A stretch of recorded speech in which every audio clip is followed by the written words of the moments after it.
Hello, Rishabh Rasi friends. Let's see what is in store in the month of May 2022. I feel this is one of the best months for Rishabh Rasi people. That is because the Rashi Lad Venus is exalted in 11th house. It's going to be a super duper month for Rishabh Rasi people. In fact, this can be a short video, right? If it's going to be super duper, is there nothing to worry for Rishabh Rasi people? There are a few things that they need to be worried about which I will cover shortly. So, along with Venus, Jupiter is also in the own house and 11th house.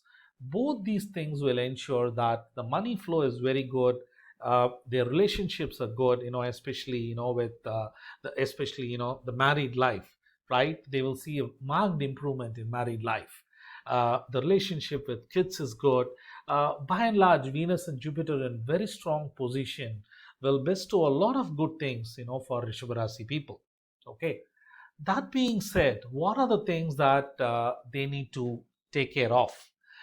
If you see, Saturn and Mars in 10th house is what the Rishabh Rasi people need to take care of. Saturn in 10th house can cause two things. One, lot of issues in the professional front, to the extent that one feels it's better to quit job, or the person is swamped with work. You don't even have breathing space.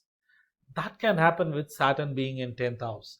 My earnest request to people of Rishabh Rasi people is, do not put in your papers or resign your job without another offer in hand. Okay, there are bound to be problems on the professional front due to Saturn in 10th house. Mars is also there. Mars in 10th house can make you aggressive, right? And some of that aggression could be directed towards the home affairs too. So take care of those things. It's very important that Rishabh Rasi people manage the Saturn in 10th house carefully. As I said, Saturn in 10th house can create problems in the professional front. Okay, it needs to be handled with patience and care. Okay, you have to ride this phase. Saturn is going to be there for nearly 2.5 years, right? Although Saturn is going to come back to the ninth house by July end or so. From January, Saturn is going to be there. So get used to managing this phase of life where Saturn is going to give problems and hiccups and irritations in your professional front. Chances are that you're going to have a boss who's going to hurt your ego at some level. Okay. It is also possible that your manager is a stickler for details, right? Could ask some uncomfortable questions to you. Manage that, right? Don't quit your job. This month, Venus and Jupiter are in extremely strong position, and Jupiter is going to be in 11th house for nearly a year. So you can ride this, okay? You can definitely ride this Saturn in 10th house problem, but you need patience, right? So that's something you need to be, you need to take care of. Sun in 12th house, right, is there till the middle of the month. So take care of, your manager, government dealings, and your relationship with your father. And your second and fifth house Lord, Mercury, is going retrograde in first house, right? So take care of your finances, right? Especially your commitments. If you're writing a checkbook, if you're transferring some money, make sure you double check, right? Because clerical errors can crop up when Mercury is in retrograde position.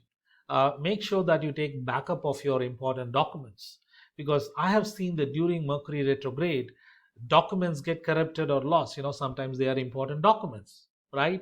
So take backup. If you're signing an agreement, make sure you read it twice or thrice, because you want to avoid misunderstandings.